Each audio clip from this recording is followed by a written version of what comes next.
Hello, and welcome back to another episode of our hate crime awareness campaign. And we're here today in the Building Resources Community Center here in Ballymony to meet with representatives of the BCRC to see how they're working with different community and statutory organizations to address issues of integration, whether that's people coming from migrant backgrounds or refugee and asylum seeker backgrounds, and just aiding communities moving forward to promote diversity and to address hate crime in local communities throughout Northern Ireland.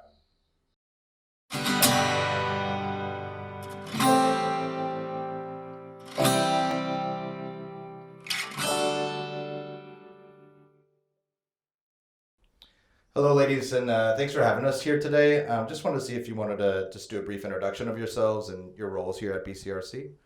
Hi, I'm Lisa Minnie. I work as an ethnic minority support worker here at BCRC, and I deliver mostly programme work alongside Marcena and Gosha. My name is Marzena, and I'm also ethnic minority support worker, mainly responsible for outreach work with migrant communities and refugees. Okay, my name is Kasia Hagen. I'm an ethnic minority support worker. I'm also a bilingual support worker, which means that I have a privilege to work with ethnic minorities directly. And can you just tell us just briefly a bit about the BCRC and some of the programs and projects you may be working on as an organization? Maybe I will start. BCRC is a voluntary network organization working on the Northeast region, responsible for delivery of program and support for migrant communities. Our organization has 5 main departments, which is community development, community Outreach work. Yes, no, there's 5 other departments, not only ethnic minorities. So there was community development, community relations and reconciliation, support for older people, support for disabled, and also our project, which is ethnic minority support. Yeah.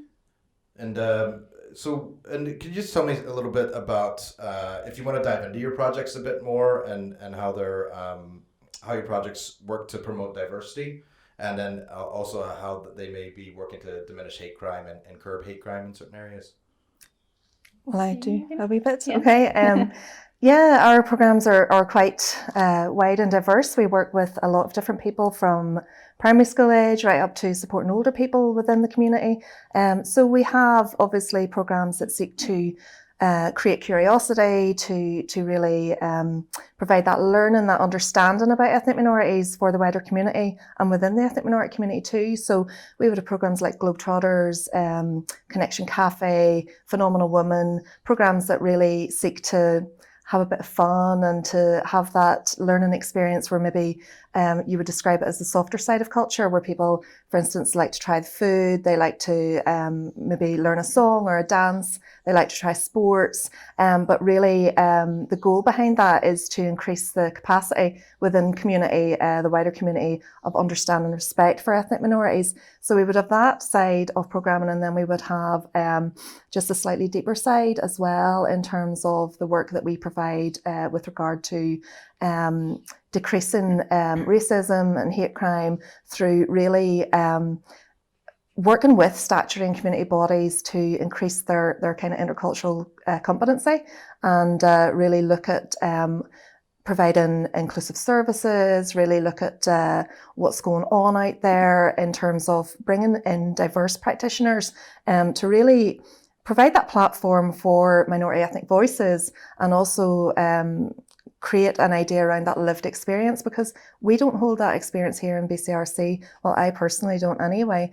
And what I want is someone to come in to actually talk about what it's really like and to give their experience, because that's what's helpful. You know, that's what makes a difference, and that's what encourages statutory and community bodies and different organisations, funders, etc., to really listen and to really develop that want to push things forward and to work towards inclusive services. So really looking at working against hate crime, yes, and also really looking at a lot of anti-racism work. Yeah. I think what we're trying, what we believe strongly in BCRC is the fact that we want to see ethnic minorities as not as others. we want to see them as part of the society, and that's what we are focusing here with our program work. And leading on from that, what do you think are some of the barriers and considerations when working with ethnic minority communities, either whether that's just integration issues when they first come here or getting accustomed to the culture, and then also what are some of the barriers and considerations when working with them alongside local people and in that integration process? Mm-hmm. Yeah, maybe I will say a little bit about our outreach support and working with migrant communities. So our outreach project is we're first point of contact for people from migrant communities and also refugees in this area. We support people with issues around universal credit, housing, some legal inquiries. Also, we support with interpreting victims of domestic violence. There's also a lot of projects that Lisa mentioned around integration. There's also, we support people as well who are affected by hate crime. Quite often people don't really know what to do when they are abused, and we are really here to listen, identify their needs, give them some guidance, and also link them with different organizations like yourself, Victim Support and I, for further support. Yeah, and I think also we want to provide a safe space for people, because I think that's an issue for many ethnic minorities, that they don't know where to go, they don't feel safe, and we want to be that hub for people. We want people to know that it's enough to contact us, and we'll take it from there. We'll try to contact whoever we need to, just to provide the help people need. And also, Marina has mentioned about domestic violence. We work very closely with Women's Aid. We provide interpreting. We work in a partnership with Women's Aid and PSNI. We want to identify and provide women with help. And quite often we know how hard it is for those women to reach for help. They think this is just the way it is for them, and this is how it's going to be for them. And we want to give them hope back. We want to provide them with everything they need. It just is very important for us. And I think as well, just providing those connections to each other in the community is really important. When we talk about integration, we're not talking about people having to come and integrate. We're talking about actually the whole community, cultural exchange, and really providing that support within communities where, for instance, if we have the Phenomenal Women group, there's a group of women there across this area, Causeway Coast, but also across Northern Ireland, that can actually support each other.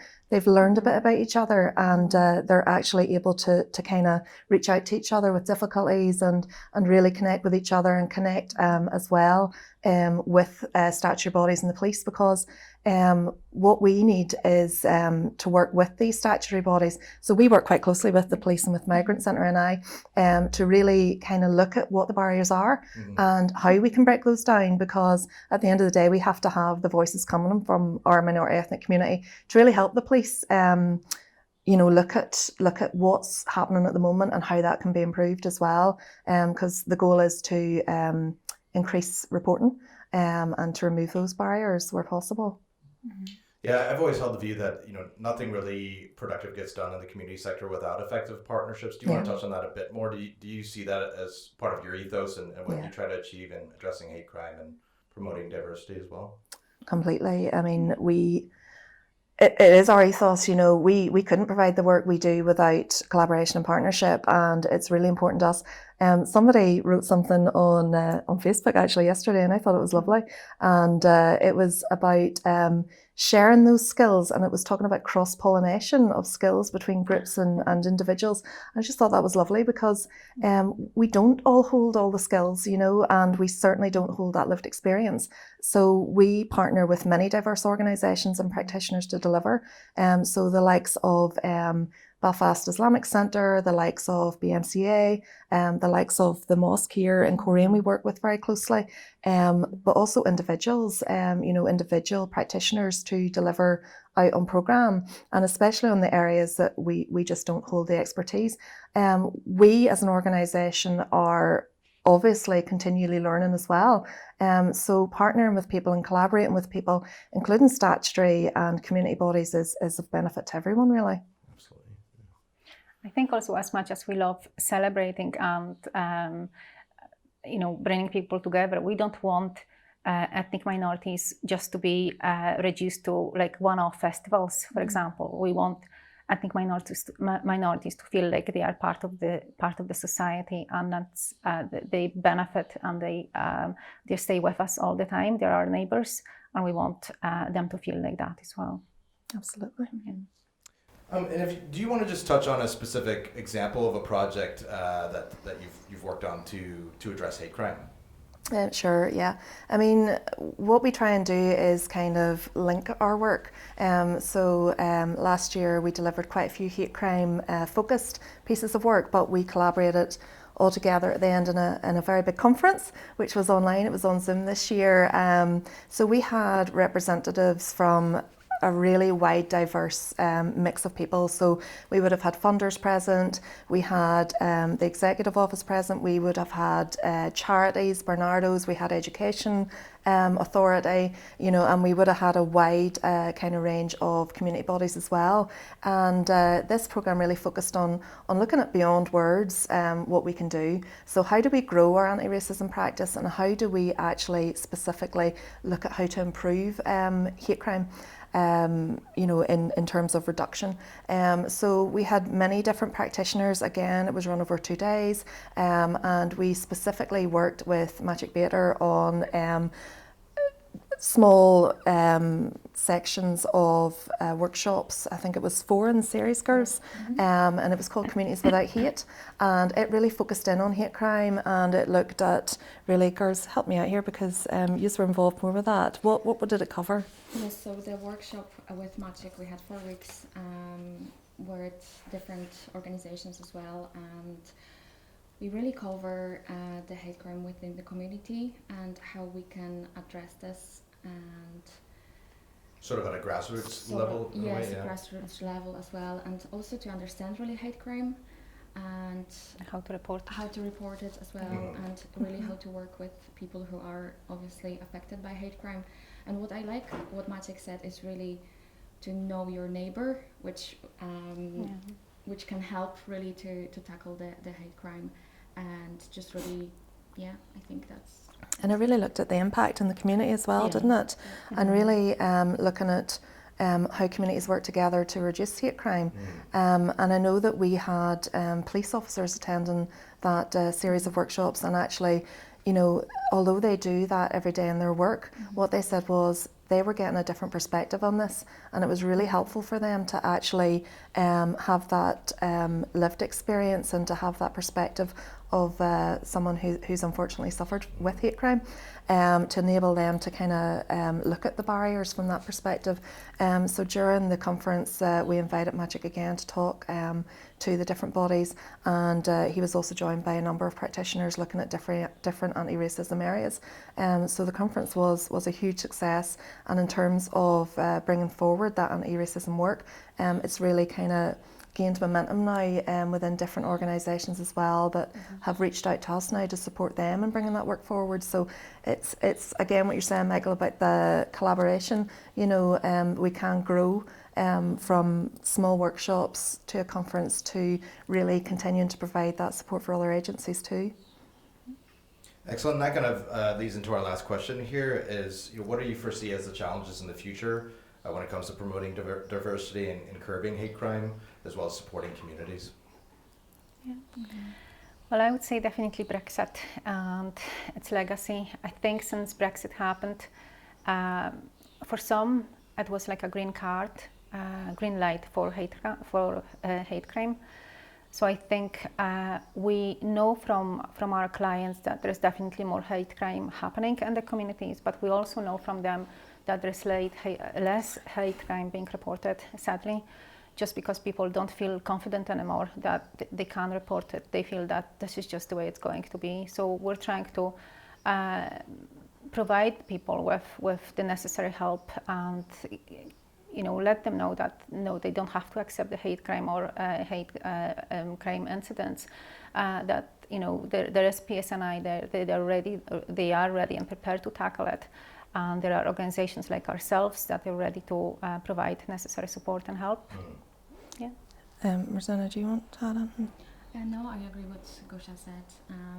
I think as well, Michael, that some people don't really know hate crime because this is not something that is called as a hate crime in their country. So when they come in here, this is they don't know how to approach this, and this is where we are here as well to, as I said, listen and give them a guidance and link them with different organizations to help them with that. I think as well, whenever people arrive in Northern Ireland, they've maybe had some negative experience with authority in their countries that they've arrived from, and maybe there's just a mistrust there of the police even before they get to meet and discuss things with the police or be involved or report. So it's about the police reaching out and building up that relationship and that confidence in people that they're there to help, and this is how they will help. I think in terms of looking at experience over the period of COVID, we can see that obviously hate crime, even though we were in lockdown, is still very high. It's actually hate crime and hate incidents are higher now than sectarian incidents. So there's a lot of work to be done, and in terms of even looking at the Black Lives Matter campaign over the summer, I think the handling of that actually led to more distrust, and I think in terms of representation as well going forward, we need to have more ethnic minority voices at the table. I mean, one of our practitioners that we work with very closely would say nothing about us without us, and we need to get those voices around the table, because I think a lack of representation right across community and statutory and in decision making boards and around the tables, we just can't have that going forward. That needs to be increased. So really I would say that's highly important. And in terms of, I suppose, really educating around immigration, migration, asylum seeking refugees, people still don't understand what that means, and I think there's a lot of misinformation around that too.